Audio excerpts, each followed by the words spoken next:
There are seasons in life when nothing moves, when effort feels unanswered and time stretches longer than our courage. We wait for news, for healing, for purpose to reveal itself. And in that waiting, the heart grows tired. We begin to wonder if patience is just another word for being forgotten. But what if waiting is not emptiness? What if it is quiet work, shaping strength, preparing rebirth, teaching us the discipline to let go of what we cannot control? This is a story about patience, not as weakness but as a form of courage. A story about failure that becomes healing, about letting go that leads to peace, and about a journey that looks still from the outside but transforms everything within. In a small town where days passed slowly, there lived a man who believed his life had stalled, until waiting taught him how to hope again. The town woke slowly every morning, as if it had learned not to rush life. Shops opened late, roads stayed quiet. Even the light seemed to linger before touching the ground. It was the kind of place where time didn't push forward. It waited. And so did he.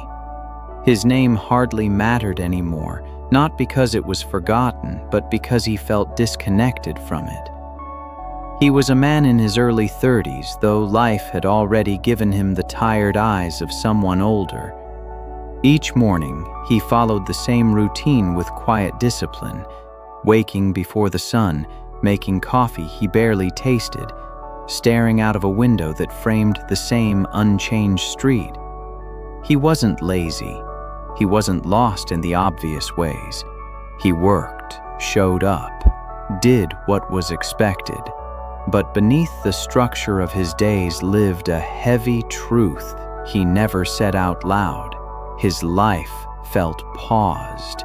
There was a version of himself he believed in once, a future shaped by purpose, by progress, by becoming more than this stillness.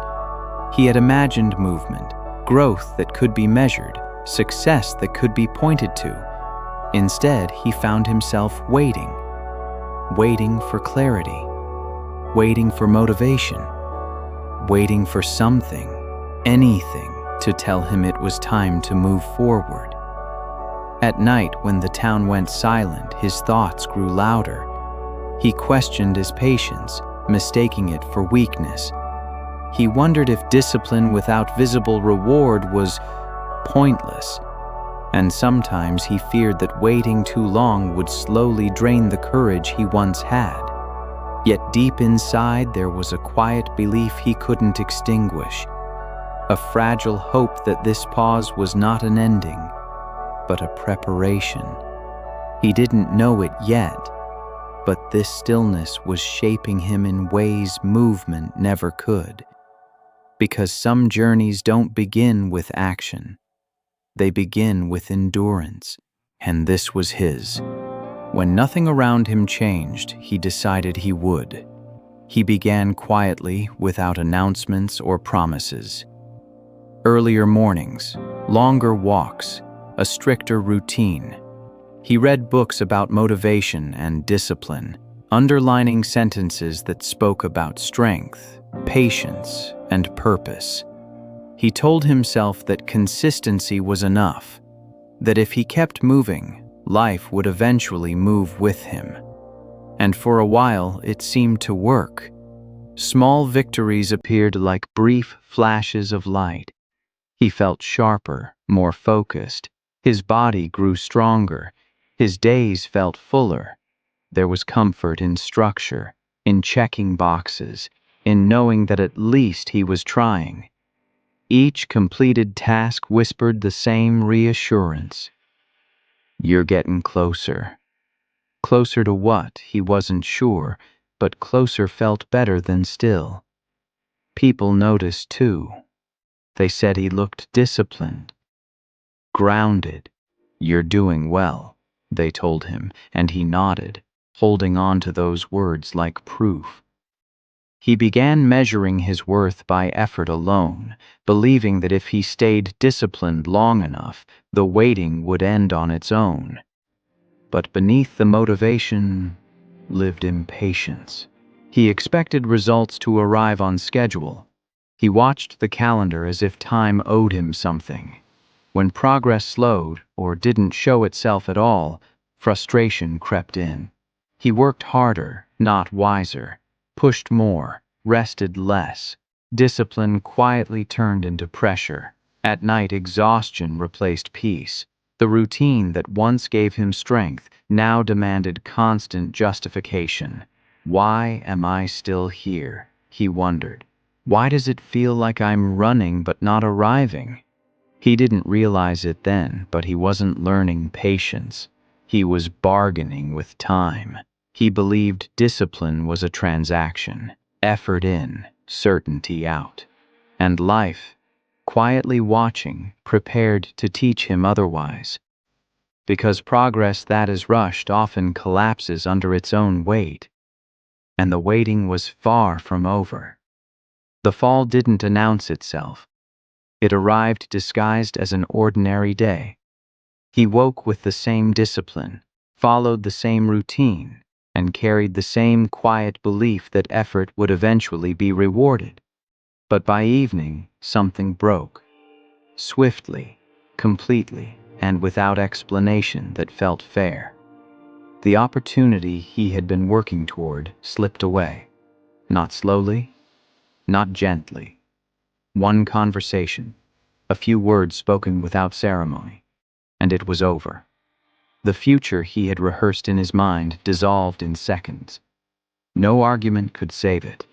No extra effort could undo it. He nodded when he was told. He even thanked them. Discipline had taught him how to stay composed. But inside, something collapsed. On the walk home, the town felt different. Streets stretched longer, sounds faded. Even the familiar lights felt distant, as if they belonged to another life.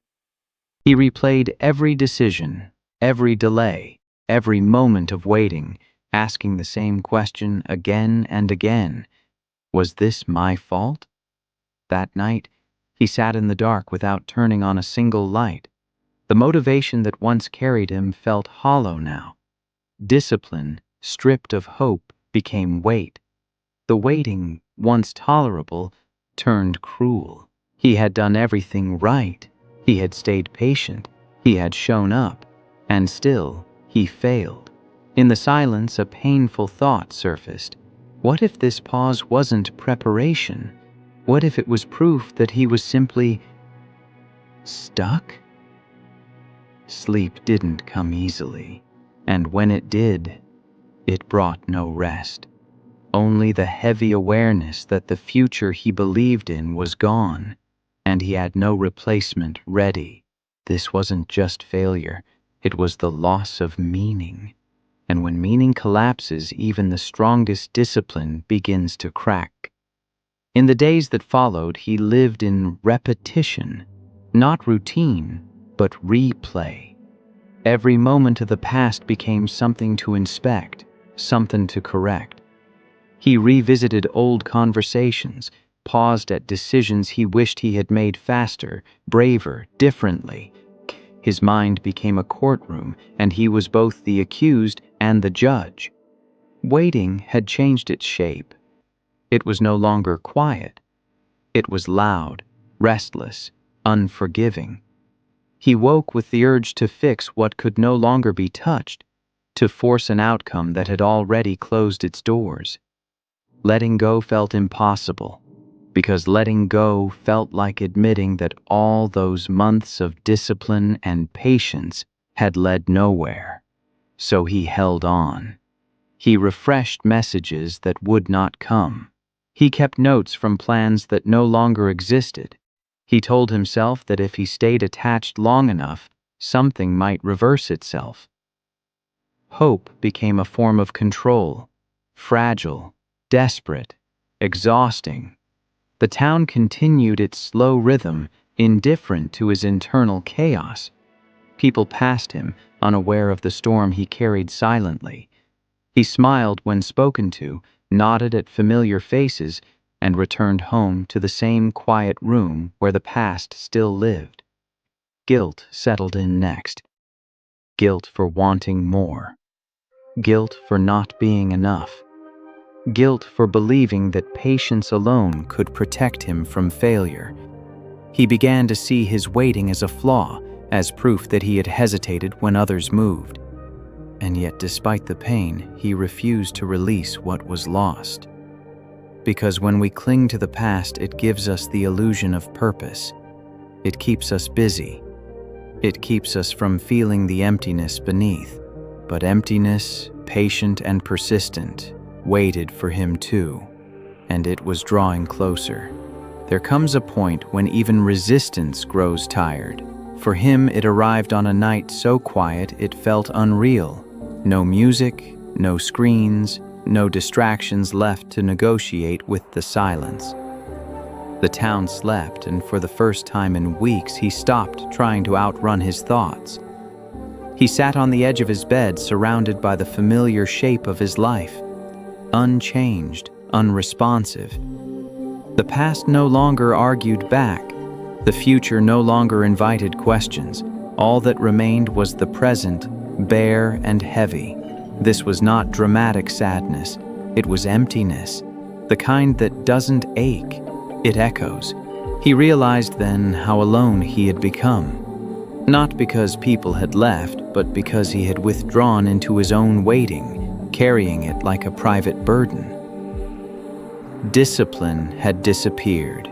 Motivation felt like a language he no longer spoke.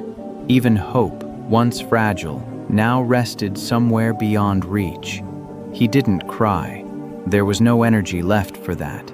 He simply sat there, breathing, letting the stillness settle into his bones. And in that stillness, something subtle shifted. For the first time, he stopped asking when. When will it change? When will I be enough? When will the waiting end? Instead, a quieter question surfaced. What if this is the moment I stop fighting what is? It wasn't relief, not yet. But it was honesty. And honesty, when it finally arrives, creates space. Space for healing. Space for letting go. Space for a different kind of strength. One that doesn't demand answers immediately. This was the lowest point. Not because it was painful, but because it was empty. And emptiness, strange as it seems, is where rebirth finds room to begin. The reminder did not come as a revelation. It came as a moment so small he almost missed it. The next morning, he went for a walk without intention. No goal, no steps counted, just movement for the sake of breathing different air. The town, washed in early light, looked softer than usual, less demanding. Near a quiet bench, an older man sat feeding crumbs to birds. He moved slowly, carefully, as if each gesture mattered. When one bird startled and flew away, the man smiled. Not disappointed, not rushed, just patient. Funny thing, the man said, noticing him watching. They always come back when you stop trying to control them. The words were simple, almost casual, but they landed heavily. They spoke for a moment, nothing profound. The weather, the quiet, how mornings used to feel longer. Before leaving, the man added gently, "Waiting isn't wasted time. It's where we learn how little force life actually needs." He walked away before the sentence could be questioned. He stood there, alone again, but something had shifted. Not clarity, not motivation, just a soft crack in the wall he had built around his patience. For weeks he had treated waiting like a problem to solve, something to endure until it ended. He had gripped time tightly, afraid that loosening his hold would mean losing everything. But watching the birds return, without being chased, without being summoned, something became clear. What he called stillness was not abandonment. What he called delay was not denial.